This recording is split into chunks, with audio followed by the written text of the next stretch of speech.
Saúdo a amada igreja com a paz do Senhor.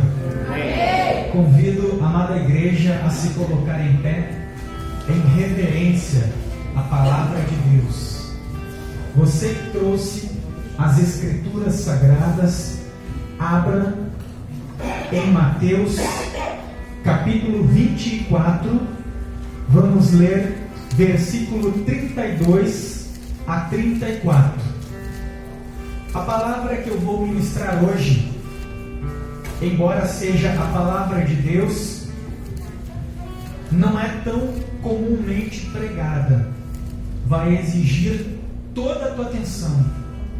Cada palavra que sair da minha boca, é necessário que você ouça com muita atenção, com o coração aberto, porque nós vamos fazer uma viagem pelas Escrituras. E se você estiver desatento, você não vai fazer esta viagem. Mas se você de coração aberto, deixar o Espírito te conduzir, nós vamos aprender. E você vai ver que esses momentos vão passar rapidinho.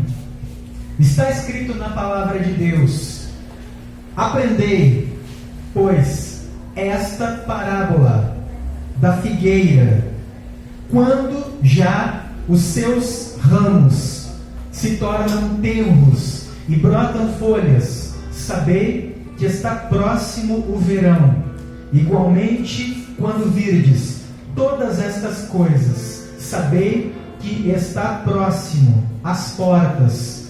Em verdade vos digo que não passará esta geração sem que todas estas coisas aconteçam. Diga comigo assim: meu Deus, e meu Pai, eu abro os meus ouvidos e o meu coração para receber a boa semente, a palavra de Deus. Fala comigo através do teu servo e do teu Santo Espírito. Me edifica, me renova, me fortalece e me prepara para o grande dia do Senhor. Amém. Podei vos assentar. Na quarta-feira, em que haveria de enfrentar a cruz e a morte, o Senhor Jesus, acompanhado de 11 apóstolos, saía do templo e se dirigia ao Monte das Oliveiras, onde ele ensinava os apóstolos em particular, descansava e tinha momentos de íntima comunhão com Deus, o Pai, através de oração. Da porta oriental que saía da cidade até o Monte das Oliveiras, onde o Senhor Jesus pernoitava, dava cerca de 10 minutos de caminhada. E quem sobe o monte, saindo pela porta oriental, também conhecido pelo Portal Dourado, você vai subindo, e conforme você sobe o monte, você tem uma visão privilegiada da cidade. Quando eles subiram, olharam para trás e viram o templo, que era considerado uma das 7 maravilhas do mundo antigo. Então um dos apóstolos aponta o templo para o Senhor Jesus e diz: está lá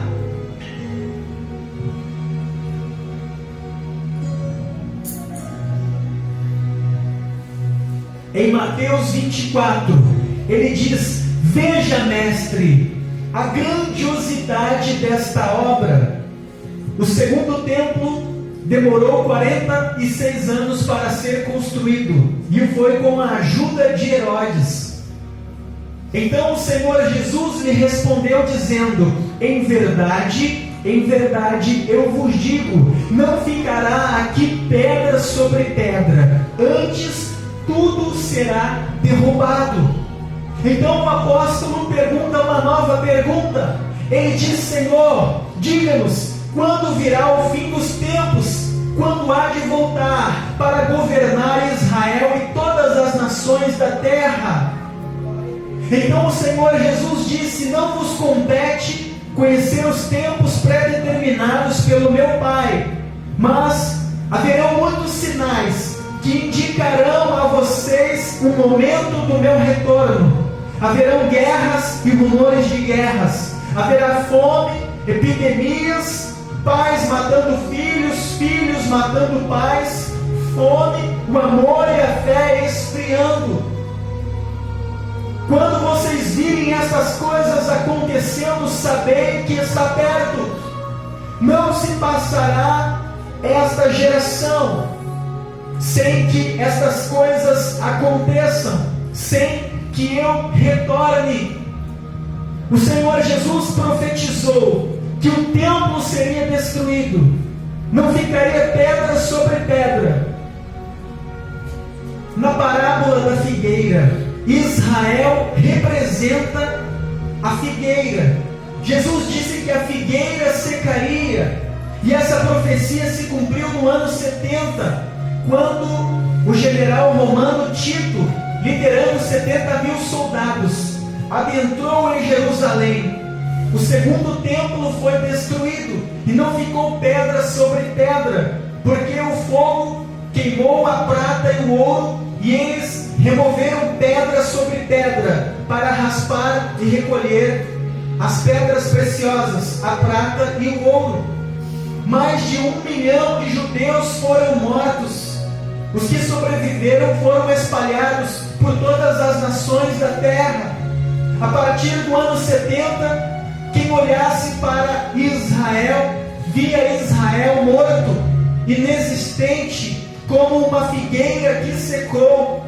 Porém o Senhor Jesus disse que no tempo do fim, quando ele haveria de voltar, não mais como um pescador para ser cuspido e pendurado na cruz, mas revestido de poder e glória, para governar sobre todas as nações e povos da terra. Israel renasceria como uma figueira seca que volta a brotar, ter os seus galhos tenros e dar frutos. E no ano de 1948, após a Segunda Grande Guerra Mundial, onde cerca de 6 milhões de judeus foram mortos pelos alemães nazistas, muitos deles nos campos de concentração em Auschwitz, eram incinerados vivos. As Nações Unidas se reuniram em conselho para encontrar um meio de acabar com os conflitos no Oriente Médio. Israel estava sem uma terra, vivendo na Palestina, sendo hostilizado por todas as nações, ninguém os queria receber. Era Deus trabalhando. Então eles se reuniram, e no dia 14 de maio de 1948, eles votaram reconhecer Israel como uma nação. Eles deram aos judeus 2% do território dos palestinos, que sempre foi de Israel.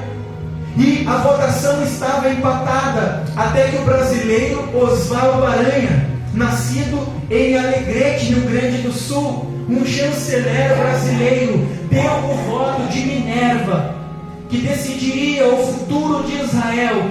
E ele vota em favor de Israel, reconhecendo a nação de Israel, que até então não tinha uma terra, não era uma nação, era constituída por pessoas perdidas, espalhadas entre nações. Mas com o voto do brasileiro alegretense, Israel renasceu em 14 de maio de 1948. Quem olhou para isso viu a figueira renascer, a figueira que morreu no ano 70, que Jesus disse: a geração que vê a figueira florescer não se passará sem que eu venha dos céus para governar. A última geração iniciou em 14 de maio de 1948, após a Segunda Grande Guerra Mundial, com o renascimento da nação de Israel. Porque no Salmos 90, no versículo 10, a palavra de Deus diz: os dias da nossa vida chegam a 70 anos, e se alguns pela sua robustez chegam a 80 anos, o orgulho deles é canseira e enfado, pois cedo se corta e vamos voando. O tempo de uma geração é na média entre 70 e 80 anos. No ano de 1948, os habitantes da terra presenciaram a figueira florescer, e teve início a última geração, porque Jesus disse na parábola da figueira: a geração que vir a figueira florescer, Israel renascer, não vai passar.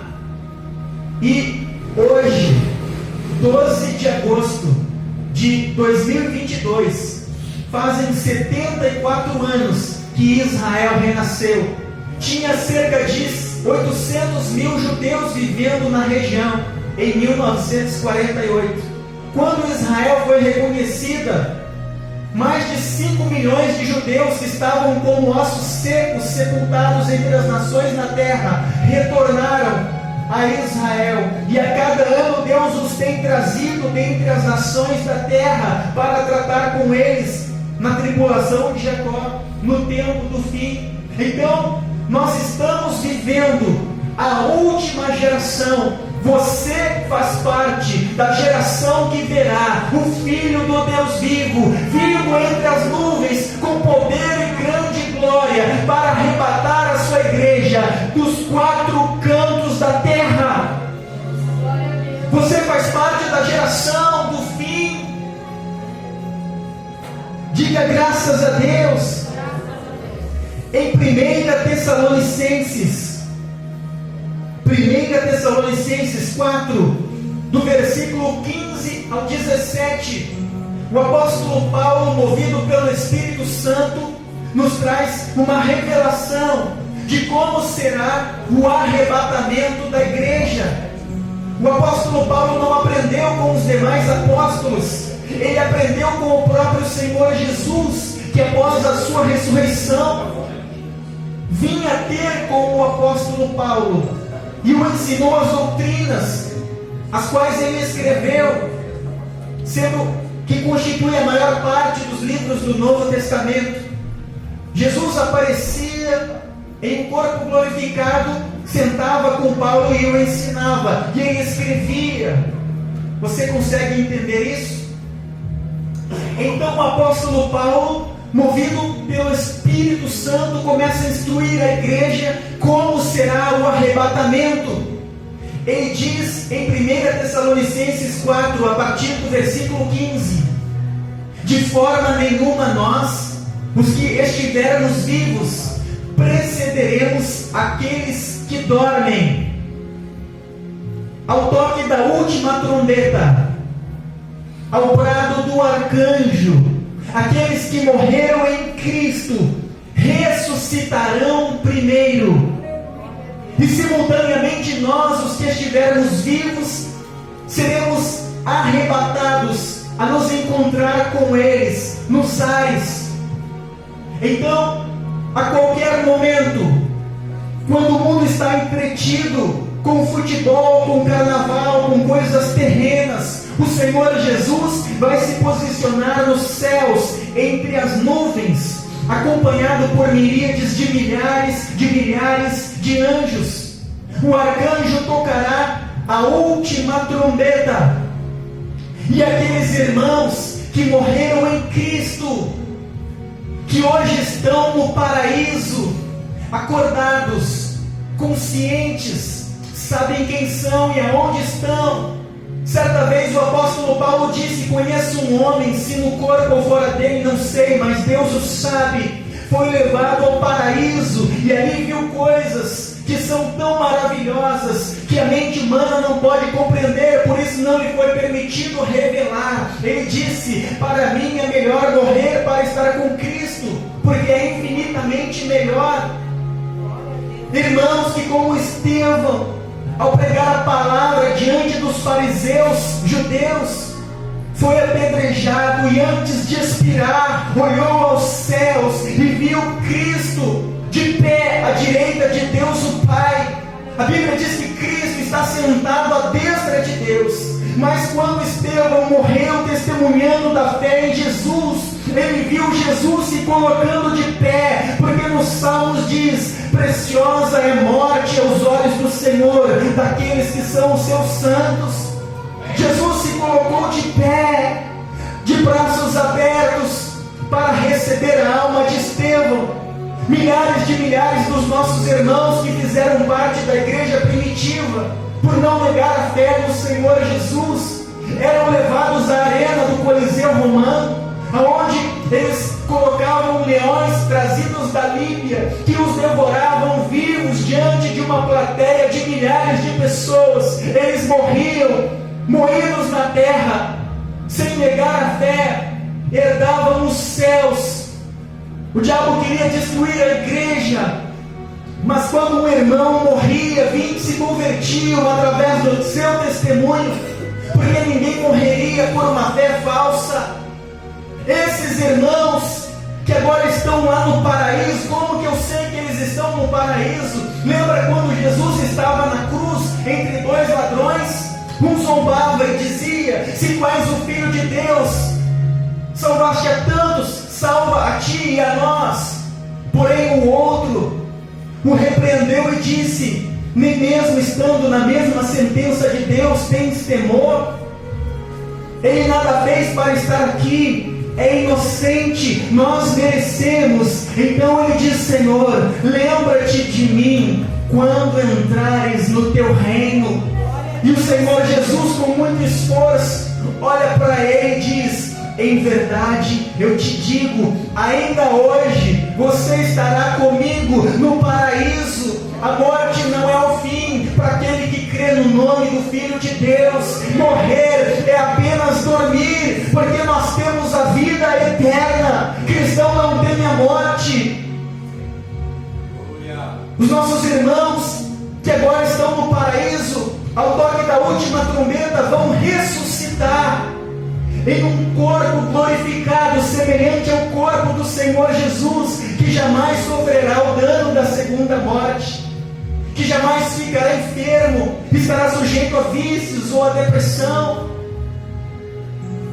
Um corpo imortal, perfeito em beleza. O pecado original tirou a beleza física do homem. Se você se olhar, o teu lado esquerdo é diferente do teu lado direito, a simetria não é perfeita, mas quando tivermos um corpo glorificado, não teremos imperfeições, não terá gordura localizada, não terá tensão pré-menstrual, calvície, pessoas sem um membro, sem braço, sem perna, corcunda pela idade.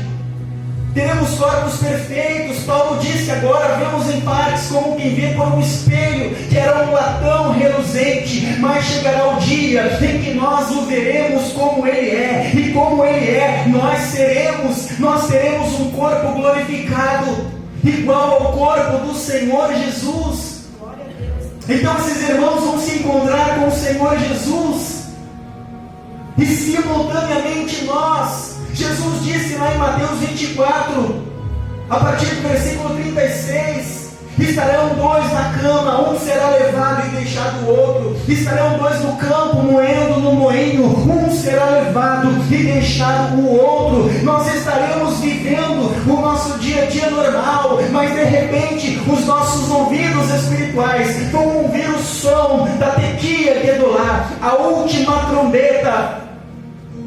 Então, um abrir e piscar de olhos, o nosso corpo que é mortal vai ser revestido de um corpo imortal. O nosso corpo que é corruptível, que morre, que tem a natureza adâmica, que está sujeito à tentação e ao pecado, será revestido de um corpo glorificado, que jamais sofrerá o dano da segunda morte, que não terá mais tentação e nem fraqueza que hoje nos fazem fraquejar e cair em alguns momentos. Glórias a Deus, porque o cair é do homem e o levantar é de Deus. Paulo diz lá em 1 Coríntios, a partir do versículo 15, 1 Coríntios 15, do versículo 51 ao 57, eis que eu vos digo um mistério, nem todos morreremos, mas transformados seremos todos, em um momento, em um abrir e piscar de olhos, ao ressoar da última trombeta, a trombeta soará, os mortos ressuscitarão incorruptíveis, e nós, os que estivermos vivos, seremos transformados. E quando o corpo que é mortal se revestir da imortalidade, e o corpo que é corruptível se revestir da incorruptibilidade, se cumprirá a palavra que está escrita: vencida foi a morte pela vitória. Cadê, ó morte, a tua vitória? Cadê, ó morte, o teu poder de ferir? Graças damos a Deus que venceu na cruz do Calvário, onde cumpriu a lei e nos deu a vitória por seu sangue. Então, um abrir e piscar de olhos, esse corpo que com a idade passa a ver turvado, passa a andar corcunda, perde os cabelos, os que ficam grisalhos, os dentes vão caindo, a memória já foge. Esse corpo vai ser revestido de um novo corpo, um corpo jovem.